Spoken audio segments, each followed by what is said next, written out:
Notice that it's not so much the poverty. Poverty is nothing new, nothing unusual, but the conditions here are dirty and there are children here. They cook outdoors, they sleep almost outdoors, and most importantly, to relieve themselves, they don't have a bathroom in their homes. The problem here is the flies, guys. I mean, the food looks really good. It looks really delicious.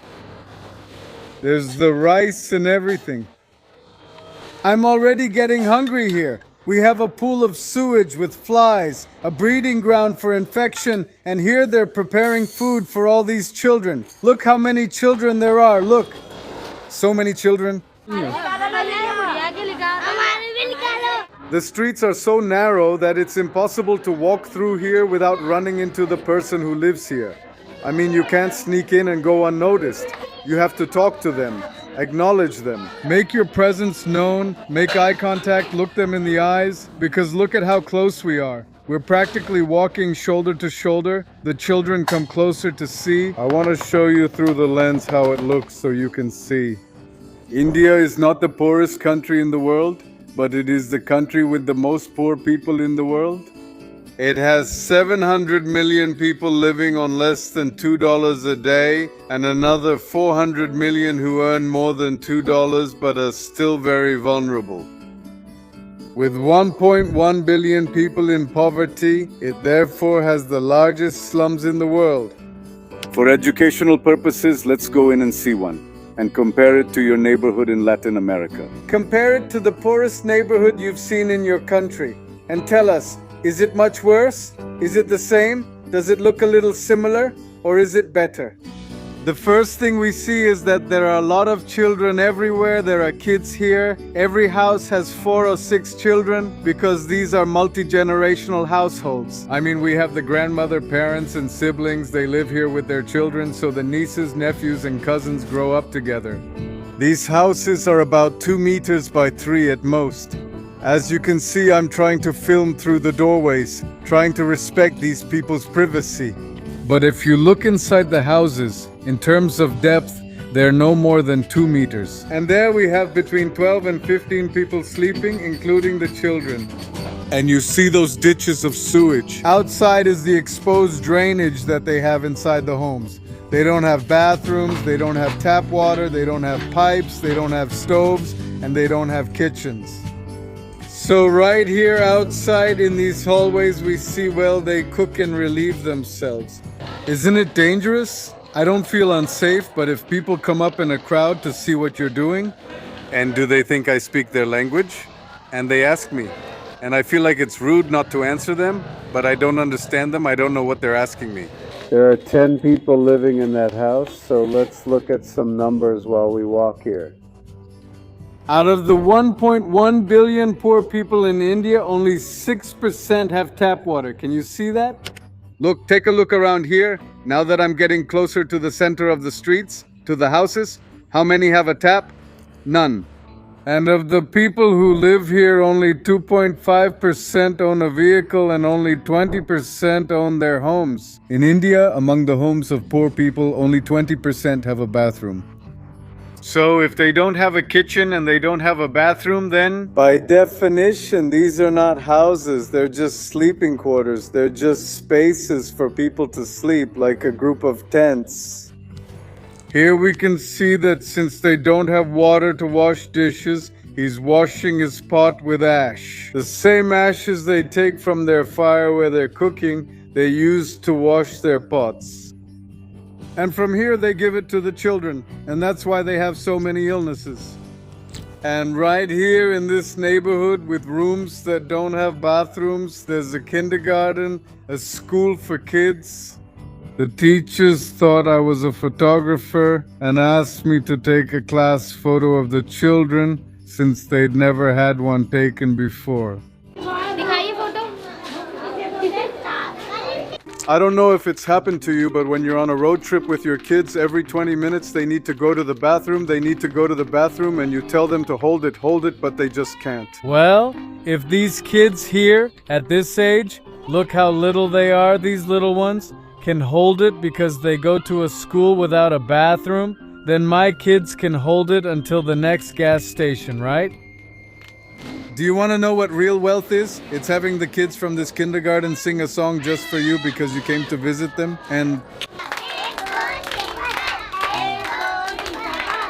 this happened just a few miles away from this other school, which is for the upper class of India. These kids are students at that private school, and obviously, they're much better taken care of. These children have the same value as human beings, the same potential and ambition, the same love from their parents, just a different fate at birth. Here, the green area is supposed to be the children's playground, but it's really more of a motorcycle parking lot. But why are these people so poor? There are many reasons, but let's focus on three of the main ones: population, climate, and the British Empire. The first one is the climate. India has many cyclones, floods, earthquakes, landslides, which makes it very difficult to develop production and transportation infrastructure and to maintain the little that exists. Second, the exploitation of the population. 64,000 children are born in India every day. 64,000. And every minute one dies from a curable disease. Their economy simply isn't growing enough for 64,000 jobs a day. Their country was left devastated after their independence, which brings us to the third reason, the British Empire. During the 200 years they subjugated India, they destroyed all of its domestic industries. They only used India to extract raw materials so they could sell them to other industrial empires, thus enriching only the British Empire with almost no benefit to India. India was practically a mine to be plundered. They never developed anything. Now, if you ask one of those far-right guys, ultra-right-wing Christians, they'll tell you the opposite, that they civilized them, that they were savages, brutes, that they did them a favor by bringing them Christianity and the supremacy of the white man, and that they taught them English, which is the language God speaks. And that if it's a third world country now, it's because they're savages and brutes, and they're less intelligent than the superior white man, made in the image of Christ who has blue eyes. That's what they'll tell you.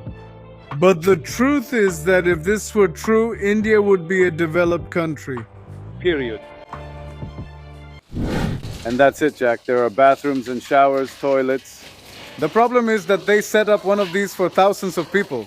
And if you have to go to the bathroom in the middle of the night, what do? Well, many people pee in a little cup or something and throw it outside into those water channels that are next to each house. And that leads to more infection and worse hygiene. Well, here we are even about 500 meters away from where the houses are. So just think about it.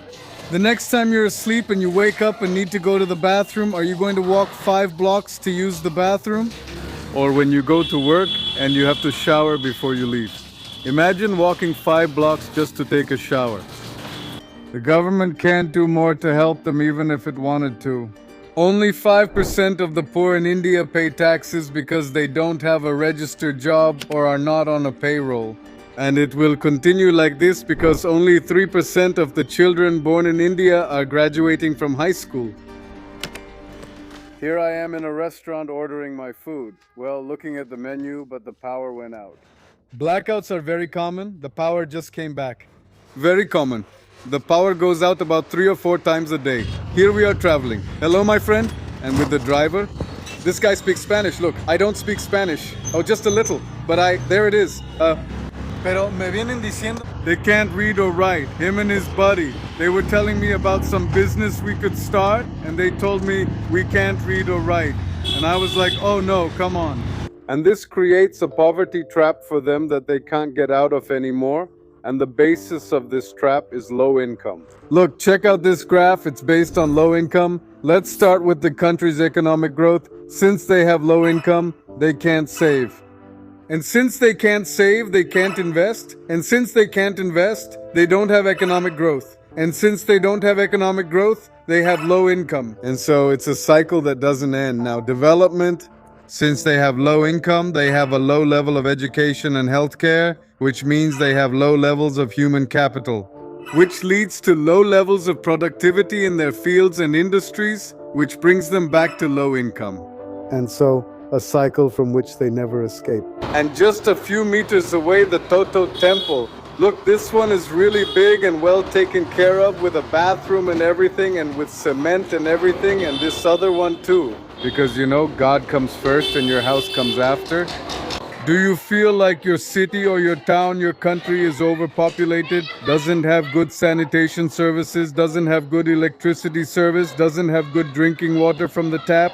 Do you feel like your neighborhood is poor, dirty? Look, come take a trip here to India, but even so, look how happy these people are. See how happy they are. When I went to Norway, Sweden, the countries with the highest quality of life in the world, people weren't this happy. Mexico. And I'm not telling you, oh, money doesn't buy happiness. That's a lie. We already know that. Of course, having more money makes you happier. What I'm saying is that these people on the surface seem much happier than the people I saw in the richest countries. Money isn't everything. Okay. Actually, no. I didn't realize how rich Mexico is until I came to a normal middle-class neighborhood here in India, because here in Delhi, this is a normal middle-class neighborhood. This isn't considered poor. It's the average in the city. And I didn't realize how poor I am until I visited the rich neighborhoods in India. And here we are in the upper-class area. Just look at the difference. Much cleaner, greener, more modern, well-maintained roads, giant houses. We're still inside the city here. City of New Delhi. Look at these houses. They stretch for kilometers in a city where a square meter of land costs a fortune. I paused here briefly to look, and security quickly came to check. Why are you wandering here? That's another of mine. No, obviously we don't see the people who live here. We only see their employees, 20 or 30 per house, and the security guards at the door. When you walk by, they immediately look out to see who you are. I imagine that in a country surrounded by so many poor people, being one of the few who are so rich, you need security. This house is the size of the neighborhood we just went to. The place we went to had thousands of very poor people, all of them, who would fit here 10 times over, look in a single house just so you can see the inequality. This house here has a playground for children, for their kids. I imagine 3, maybe 4 kids at most. And it's much bigger, nicer, and better maintained than the park we saw over there for thousands of children. Even the cars look newer. Obviously, you can't go into these houses. They're private homes, but there's one you can go into, this one right here. Right now, the man told me that in 5 minutes he'll let us in. I told him I'm even older than he is. The young man says, "Wait, you can go in soon. It's almost time to enter. Thank you." These houses, this is a house. Imagine how many employees you would need to maintain this whole property. The gardening, the pools, everything. They also have their own stable. Look over there. A stable for your zebras and camels and elephants. And here is an art room. Crafts for doing activities with your kids. If they made this area denser, if they built apartments for students, for people, they could fit at least 1 or 2 million people in the area where these mansions, palaces are. From what I see, the rich people here in India are richer than the rich people in Canada. That is, the top 1% here in India are much higher up than the top 1% in Canada. Look at these houses. It's not so much about the building itself, it's about the space. And why do they let us into this house? Well, this house belonged to Gandhi. In fact, it was given to him as a gift by a wealthy person from here in India. He said, "Here, look, here's a house for you." I mean, this is one of the small ones, kind of like the poor, humble ones. Like, let's give this man his house. That's the entrance to go to the other house of the man who gave it to Gandhi as a gift. Look, because actually this house is about 6 kilometers from this land, so the houses were connected. So another difference between social classes in this city is the noise you're exposed to during the day. If your bedroom is up here, the nearest highway is that one, quiet, silent, with polite drivers, but now compare it to this one.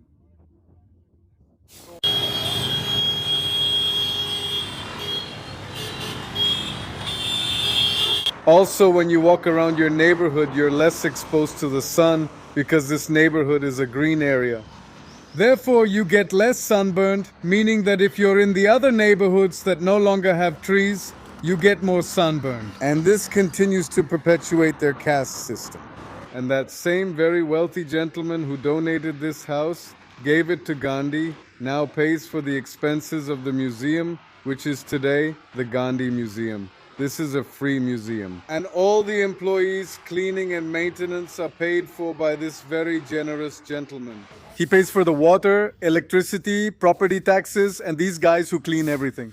This is like a quick shower, like a quick wash, but they don't bathe completely. They just wash their face, neck, maybe their armpits, like that. And it's located in very, very dense neighborhoods. Look how many people live here. Everything up here, and this is their communal bathroom, and next to every bathroom, of course, they have their shrine, which is bigger and better maintained. And they invested more money in it because, you know, your religion needs more maintenance than your personal hygiene. Of course, for example, look here. This avenue is the busiest for pedestrians in all of India. This avenue is like the equivalent of the Zocalo in Mexico City or the obelisk in Argentina. And look, the buildings are falling apart. Literally, they're falling apart. In all the countries I've been to, no matter how poor the country is. The busiest street in their capital city is always well maintained, at least one street, the main avenue. And it's not like this place is empty or a ghost town, it's very busy. I find it hard to believe that, even though it's so crowded and there are so many people. Many of the buildings are in ruins. A country as big as India, with such a large overall economy, and this is its busiest avenue.